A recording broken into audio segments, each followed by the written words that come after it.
અંકલેશ્વરમાં બારડોલીથી સોમનાથ સરદાર સન્માન યાત્રાનું આગમન થતાં ભવ્ય સ્વાગત કરાયું। બારડોલીથી સોમનાથ સુધી નીકળેલી સરદાર સન્માન યાત્રાનું અંકલેશ્વરમાં આગમન થતાં વાલિયા ચોકડી ખાતે સ્થાનિક આગેવાનો દ્વારા ભવ્ય સ્વાગત કરવામાં આવ્યું હતું। ત્યારબાદ સરદાર સન્માન યાત્રાએ વડોદરા તરફ પ્રસ્થાન કર્યું હતું। ભારત રાષ્ટ્ર નિર્માણના લોહ પુરુષ સરદાર વલ્લભભાઈ પટેલની 150મી જન્મજયંતિ નિમિત્તે બારડોલીથી સોમનાથ સુધી સરદાર સન્માન યાત્રાનું આયોજન કરવામાં આવ્યું છે। આ સન્માન યાત્રાના માધ્યમથી સરદાર પટેલના વિચારો જન જન સુધી પહોંચે તેમજ લોકોમાં એકતા અને જાગૃતિ ફેલાય તેમજ સરદાર પટેલનું એક ભારત શ્રેષ્ઠ ભારત બનાવવાના સપનાને સાકાર કરવા માટેની યાત્રા છે। ત્યારે બારડોલીથી નીકળેલી સરદાર સન્માન યાત્રાનું અંકલેશ્વરથી વાલિયા ચોકડી ખાતે આગમન થયું હતું।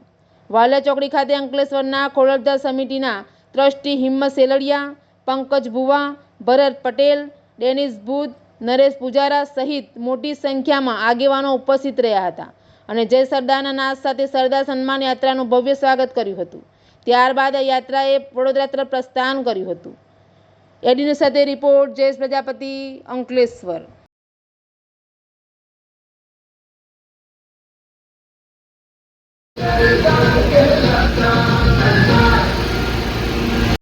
લોકોના હૈયામાં અને લોક માનસ ઉપરથી સરદાર લોહ પુરુષ સરદાર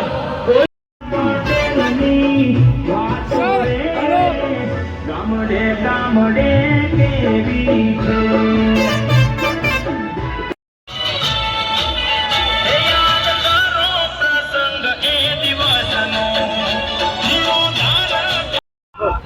આજે આ કર્મથી ધર્મની યાત્રા એટલે સરદાર સન્માન યાત્રાનો બીજો દિવસ। આજે અંકલેશ્વરને આંગણે આ વાલિયા ચોકડીએ સરદાર સાહેબની આ યાત્રાનું આમંત્રણ કરવામાં આવ્યું છે। આ યાત્રા બારડોલીથી સોમનાથ સુધી આ યાત્રા જવાની છે।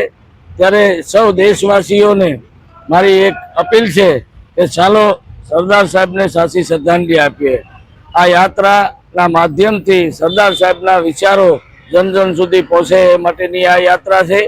આ યાત્રાના માધ્યમથી લોકોની એકતા વધશે, જાગૃતિ આવશે અને સરદાર સાહેબના સપનાનું ભારત, એક ભારત શ્રેષ્ઠ ભારત બનાવવા માટેની આ યાત્રા છે અને આપ સૌ સાથે મળી આ યાત્રામાં જોડાઓ એવી મારી વિનંતી છે। જય સરદાર।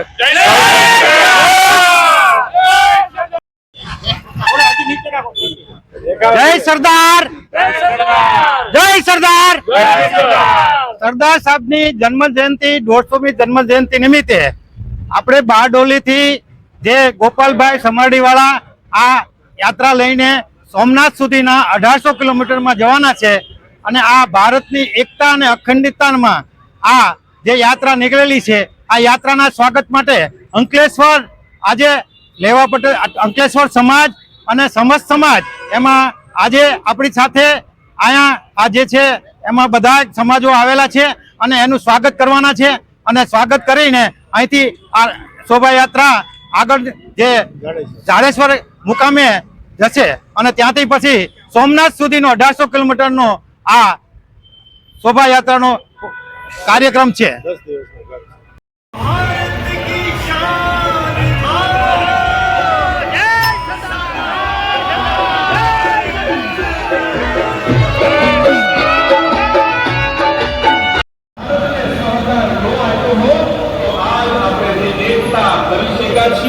એવી એકતા કોઈ દિવસ ન કરી શક્યા હોત અને પોતાની દેશદાદ જો એને ન દેખાડી હોત ને તો આજ ભારતની જે એકતા છે ને એવી એકતા